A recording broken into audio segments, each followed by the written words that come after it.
Good morning, hello friend, नमस्ते, आदाब, सत श्री अकाल। कैसे हैं आप सभी लोग। क्रेजी तनिष्क में आपका हार्दिक स्वागत है। आई होप आप लोग बहुत अच्छे होंगे, खुश होंगे और आपका परिवार भी बहुत ही बेटर होगा। मैं आशा करती हूँ, कामना करती हूँ। फ्रेंड, आज मैं आप सभी को शिक्षण सहायक सामग्री पढ़ाऊंगी, क्योंकि हमने आपको पीछे जो है शिक्षण पढ़ाए थे, उसमें जो शिक्षण का सिद्धांत और शिक्षण सूत्र पढ़ाए थे। उसके बाद आज हम आपको शिक्षण सहायक सामग्री पढ़ाएंगे, क्योंकि इसका एक टॉपिक रह गया था तो आपका पूरा क्लियर होते हुए चले। और शिक्षण सहायक सामग्री बहुत ही इम्पॉर्टेंट आप लोगों के लिए है। अगर आप लोग बीएड कर रहे हैं, बीटीसी कर रहे हैं या फिर आप टेट सीटेट वगैरह की तैयारी कर रहे हैं तो ये यहाँ से एक क्वेश्चन आपको पूछ ही लेगा। तो चलिए आइए देखते हैं शिक्षण सहायक सामग्री क्या है। शिक्षण सहायक सामग्री के बारे में पहले मैं आप सभी को बता दूं। जैसे हम शिक्षक सहायक सामग्री क्या होता है, हमारे पढ़ने के लिए जो उपयोग किया जाता है वही हमारा शिक्षण सहायक सामग्री होता है। जैसे किसी भी पाठ को जो हम समझाते हैं बच्चों को, और उस पाठ को समझाने के लिए हमें आवश्यकता किसकी होती है, सामग्री की होती है। क्योंकि जैसे हमारा डस्टर हुआ, जैसे हमें जो होता है कि चाक वगैरह हुआ, उसके बाद हमारा जो बोर्ड हुआ यानी ब्लैक बोर्ड हुआ, वाइट बोर्ड हुआ, इन सब को जो हमारी सामग्री होती है यही जो है हमारा शिक्षण सहायक सामग्री होते हैं। और इसमें हम आपको बताएंगे कि जो शिक्षण सहायक सामग्री जो कितने प्रकार के होते हैं और किस किस तरह हम यूज करते हैं। तो चलिए आइए आज हम लोग शिक्षण सहायक सामग्री के बारे में जानते हैं। शिक्षण सहायक सामग्री, भाषा शिक्षण का महत्व एवं आवश्यकता, यानी जो भाषा शिक्षण में क्या महत्व है, क्या आवश्यकता है। ज्ञानात्मक कारण, जो हम लोग नॉलेज गेन करना, यानी जब हम नॉलेज गेन करते हैं, ठीक है। कौशलात्मक कारण, यानी भाषा स्किल सीखना, यानी जो भाषा स्किल हम लोग सीखते हैं। जैसे वो पहले हम लोग सुनते हैं, फिर बोलते हैं, फिर पढ़ते हैं, फिर लिखते हैं। यानी बच्चा जो है सबसे पहले बोलना स्टार्ट करता है, फिर सुनना स्टार्ट करता है, पहले सुनना स्टार्ट करता है, फिर बोलना स्टार्ट करता है, फिर पढ़ना स्टार्ट करता है, फिर लिखना स्टार्ट करता है। ये कौशलात्मक कारण है। और उसके बाद है रसात्मकता, यानी कविताएं, दोहा, छंद इसके अंतर्गत जो है सीखे जाते हैं। और सृजनात्मकता यानी डिफरेंट तरीके से जब बच्चा सीखता है तो उसी को हम लोग सृजनात्मकता यानी क्रिएटिविटी कहते हैं, कि बच्चे के अंदर जो है विभिन्न प्रकार के गुण पाए जाते हैं, ठीक है। तो आइए देखिए दृश्यात्मक कौशल। दृश्यात्मक क्या था, हम लोग जब यानी कोई चीज जब हम स्कूल में जाते हैं, कॉलेज में जाते हैं और टीचर हमारे आगे जब कोई चीज पढ़ाता है तो उसमें 65% हम देख कर सीखते हैं। इसलिए कहते हैं कि हमारा जो ऑब्जर्वेशन किसी चीज को होता है, यानी हम लोग जो देखते हैं 65% उससे हम लोग सीखते हैं। और सर्वर करता यानी जो सुनता है, यानी सुनना जो होता है उसमें 30% सर्वर करता होते हैं। यानी 30% हम लोग सुनने से, यानी श्रोता यानी जो हम सुनते हैं उससे ग्रहण करते हैं। यानी 65% हम लोग देखकर और 30% सुनकर, और गत्यात्मक 5% गत्यात्मक का करके सीखते हैं।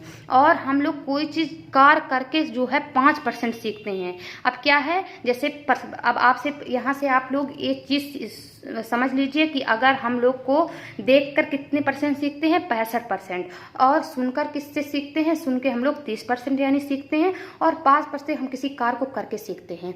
उसके बाद शिक्षण सहायक सामग्री क्या होते हैं। भाषा के किसी भी पाठ को समझाने के लिए हम जिस प्रकार की सामग्री इस्तेमाल करते हैं भाषाई शिक्षण सामग्री कहते हैं। यानी किसी भाषा को या किसी भी पाठ को समझने के लिए हम जिस प्रकार की सामग्री का इस्तेमाल करते हैं उसी को हम क्या कहते हैं, भाषाई शिक्षण सामग्री कहलाते हैं, ठीक है। जैसे एग्जाम्पल के लिए आप लोगों को बता रहे हैं कि जैसे आप लोग को कोई चीज, यानी अगर आपको, जैसे आप बच्चों को समझाने गए हैं और प्राइमरी का बच्चा है तो आप यानी आप एप्पल के बारे में बता रहे हैं या मैंगो के बारे में बता रहे हैं, तो उसका अगर आप चित्र बना देते हैं और चित्र के अनुसार यानी आपको चित्र अगर बना दिए उस चीज को, तो बच्चा उस चीज को ज्यादा यानी ऑब्जर्वेशन वो चीज देख कर वो ज्यादा सीखेगा, ठीक है। कि हाँ ये मैंगो है, उसको मैंगो पता है, ठीक है। आप अगर मान लीजिए कोई फल वो नहीं जान रहा है, आप उसको बता रहे हैं तो वो चीज जान कर सीखता, हाँ इस तरह जो है फल होते हैं, ठीक है। ये इस फल का नाम है, ये इस फ्रूट का नाम है, ठीक है। मुख्य उद्देश्य, इसके क्या क्या मुख्य उद्देश्य हैं। शिक्षा का मुख्य उद्देश्य बालिकाओं का अधिगम सीखना होता है। यानी शिक्षा का मुख्य उद्देश्य क्या होता है, बालिकाएं यानी अधिगम जो होता है, यानी जब हम सीखते हैं कोई चीज, अधिगम करते हैं, नया नया चीज सीखते हैं, तो उसका बालिकाओं का मुख्य उद्देश्य है किसमें, शिक्षण सहायक सामग्री में।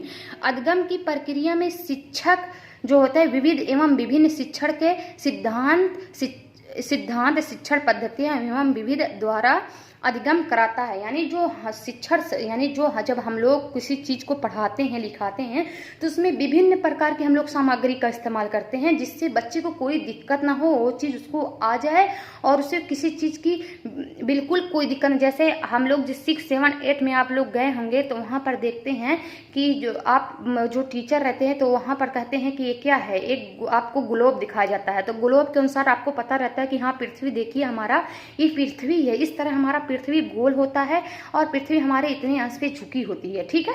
तो इस हिसाब से आपको बताया जाता है, तो आप उस चीज को आप लोग मतलब बच्चा जो है उस चीज को जल्दी से एब्जॉर्व करता, जल्दी से सीखता है कि हाँ हमारा पृथ्वी इसी रूप में होगा, ठीक है। नहीं तो हमें कोई कहता है पृथ्वी जो अंडाकार है, कोई बच्चा कहेगा नहीं पृथ्वी जो है चारों तरफ कैसे अंडाकार है, पृथ्वी न गोल है, कोई कहेगा पृथ्वी लंबा है। तो अगर हम लोग उस चीज को जब सही समय पे सही शिक्षण सामग्री का इस्तेमाल करेंगे तो बच्चे को वो चीज समझने में जल्दी ही वो चीज समझ जाएगा, ठीक है।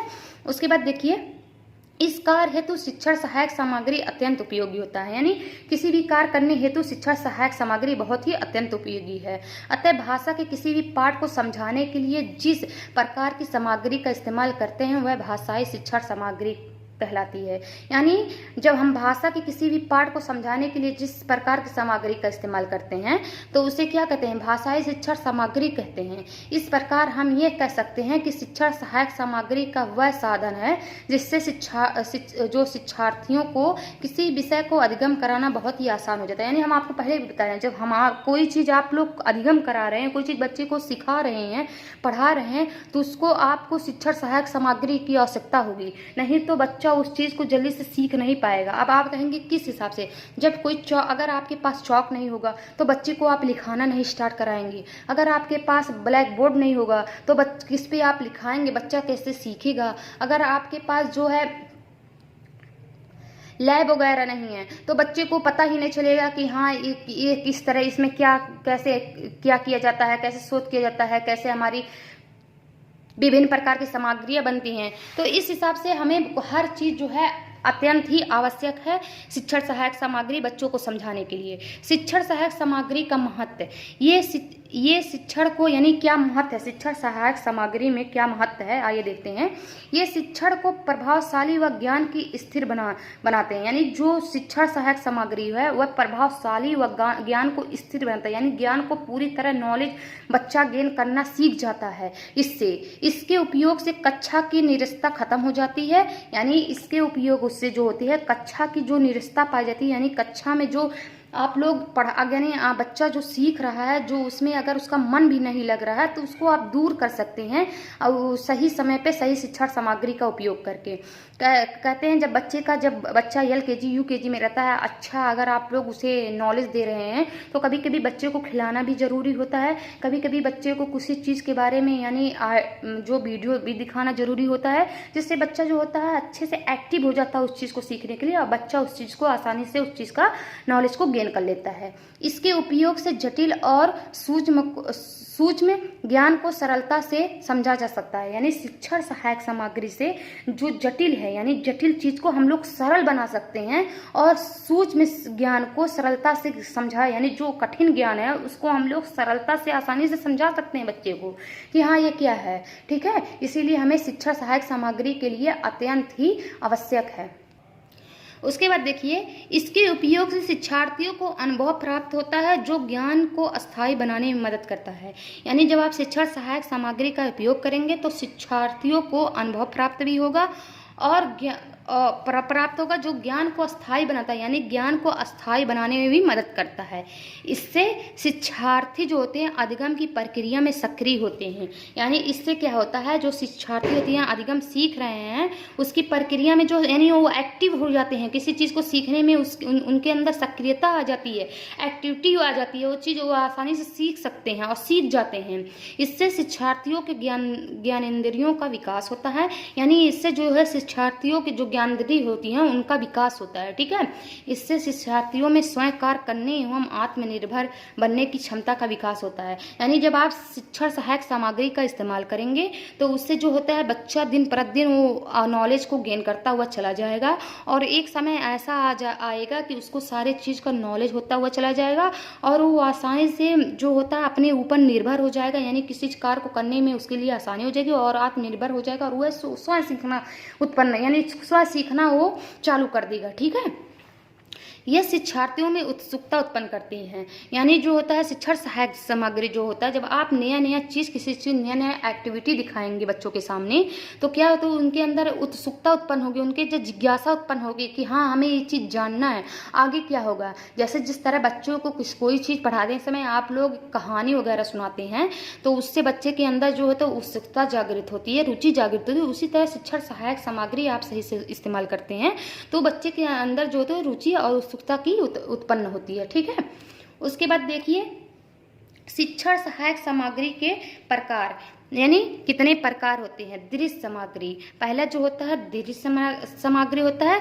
उसके बाद जो होता है विजुअल, यानी दृश्य जो होता है आप कैसे आप उसे देख सकते हैं। श्रव्य सामग्री, ऑडियो यानी आप सुनकर, यानी ऑडियो जो होता है हम जो हम लोग सुनते हैं कैसे, ऑडियो के द्वारा। दृश्य श्रव्य सामग्री, ऑडियो विजुअल, यानी जो दृश्य श्रव्य सामग्री आप लोग ऑडियो यानी सुनकर भी और देखकर भी जो आप लोग करते हैं उसे दृश्य सहायक सामग्री कहते हैं। और क्रिया सहायक सामग्री जो होता है, यानी जब हम किसी कार्य को करके सीखते हैं, एक्टिविटी कराते हैं तो उसे क्रिया सहायक सामग्री करते हैं। जैसे आप अब देखिए दृश्य एक आप पॉइंट आप समझ लीजिए। दृश्य सहायक सामग्री जब आपसे पूछेगा तो जो हम लोग देख कर सीखते हैं तो उसे दृश्य सहायक सामग्री कहेंगे। और श्रव्य सामग्री क्या करेंगे, जब हम लोग श्रव्य यानी सुनकर किसी चीज़ को, जैसे रेडियो वगैरह रहता था जिस उस हिसाब से जो हम लोग देख नहीं सकते थे, सिर्फ सुन सकते हैं, टेप हुआ, रेडियो हुआ। और दृश्य जो होता है जो हम लोग देख, जैसे बोर्ड हुआ, ठीक है, हम लोग सिर्फ देख सकते हैं उसे। ठीक है, और जो होता है हम सुन नहीं सकते हैं ना बोर्ड को देखकर।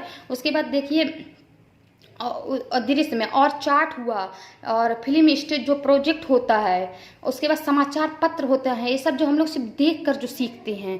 उसके बाद दृश्य श्रव्य सामग्री क्या होता है, जो हमारा होता है इसे कैसे कहते हैं, जैसे दृश्य श्रव्य सामग्री जो हम लोग देख कर और सुनकर दोनों तरीके से सीखते हैं उसे दृश्य श्रव्य सामग्री कहते हैं। जैसे हमारा कंप्यूटर हुआ, जैसे हम टेलीविजन देखते हैं वो हुआ। ठीक है, उसके बाद क्रिया सहायक सामग्री जो हम लोग करके सीखते हैं कोई चीज़। जैसे हम लोग जाते हैं कि करके वो कोई चीज़, यानी हमारा जो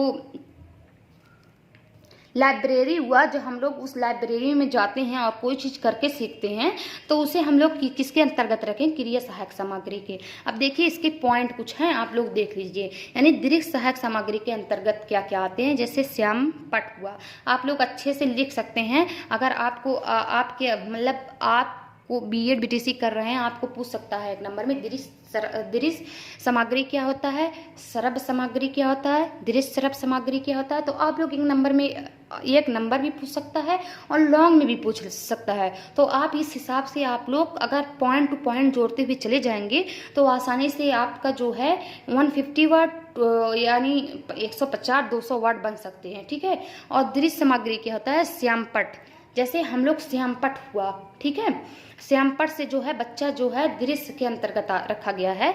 चार्ट, मानचित्र, फोटो, ये सब जो है दृश्य सामग्री के अंतर्गत रहे। फिल्म स्ट्रिप प्रोजेक्ट, ये एक प्रकार का प्रोजेक्ट है, इसे भी दृश्य सामग्री के अंतर्गत रखे हैं। OHP यानी ओवरहेड प्रोजेक्ट जो होता है ये भी दृश्य सामग्री के अंतर्गत रखा गया है। और समाचार पत्र पत्रिकाएं भी दृश्य सामग्री के अंतर्गत रखे गए हैं। उसके बाद देखिए श्रव्य सामग्री हमारी क्या है, इन सामग्रियों के द्वारा कानों से सूचना ग्रहण की जाती है, यानी श्रव्य सामग्री जो होती है हमारे, हम जो कानों से सूचना को ग्रहण करते हैं उसे श्रव्य सामग्री के अंतर्गत रखा है। जैसे ऑडियो, कैसेट, प्लेयर, रेडियो, यानी जो हमारा ऑडियो हुआ, हम जो कैसेट वगैरह पहले के ज़माने में जो कैसेट आते थे, प्लेयर हुआ वो जो श्रव्य सामग्री के, और रेडियो जो हुआ ये भी जो है श्रव्य सामग्री के अंतर्गत आते हैं। और दृश्य श्रव्य सामग्री क्या होता है? वीडियो प्लेयर, जो हम वीडियो जो होता है लगाया जाता है और फिर टेलीविज़न या टीवी पर हम लोग देखते हैं, वो जो हुआ दृश्य श्रव्य सामग्री के अंतर्गत। टेलीविज़न जो होता है, कोई कार्टून बच्चे जो होते हैं कार्टून पसंद करते हैं क्योंकि बचपन में वो लोग कार्टून ज़्यादा पसंद करते हैं, ठीक है। ये भी क्या है? दृश्य सामग्री के अंतर्गत रखा, दृश्य श्रव्य सामग्री के अंतर्गत रखा है। फिल्म प्रोजेक्टर, यानी जो फिल्म का प्रोजेक्टर होता है, जैसे आप लोग देखे होंगे कि जब बड़ी बड़ी जो कंपनियां रहती हैं वो आपको दिखाती रहती हैं कि एक मतलब आपको ऐसे पूरा दिखाती रहेंगी कि एक चीज़, यानी वो लोग प्रोजेक्ट बनाए रहेंगे कि इस पर काम की करते रहते हैं कि हाँ हमारे लिए एक अच्छा है, और लोग जो हैं सुनते रहते हैं। तो जो है फिल्म प्रोजेक्टर रहता है वो अपने हिसाब से बताते रहते हैं कि हाँ हमारा जो है कार्य इस प्रकार से होगा, तो हमारी जो कंपनियां हैं, हमारी कंपनियों को लाभ वगैरह होगा, ठीक है। तो ये सब जो है फिल्म प्रोजेक्टर के अंतर्गत जो है दृश्य श्रव्य सामग्री के अंतर्गत आते हैं। आई होप आप लोगों को जो है समझ में आया होगा शिक्षण सहायक सामग्री क्या होते हैं। शिक्षण सहायक सामग्री में हम लोग किस तरह शिक्षण सहायक सामग्री के जो लाभ हैं, जो उद्देश्य हैं और जो इसके प्रकार हैं, सब हम आपको डिटेल में बता चुके हैं। अगर आप वीडियो को देख रहे हैं तो सबसे पहले आप लोग आप प्लीज़ लाइक सब्सक्राइब और फिर कमेंट करना मत भूलिएगा। और आपको अगर कोई चीज़ नहीं समझ में आ रहा है तो आप कमेंट बॉक्स में लिखिए, वो चीज़ हम आसानी से आपको सरलता से पढ़ाने की कोशिश करेंगे कि आपके वो दिमाग में तुरंत फिट हो जाए। तो अगर आप वीडियो को देख रहे हैं तो इस वीडियो को देखने के लिए आप लोगों को तहे दिल से धन्यवाद, शुक्रिया। और आगे वीडियो फिर हम लेकर आएंगे। चलिए, जय हिंद, जय भारत।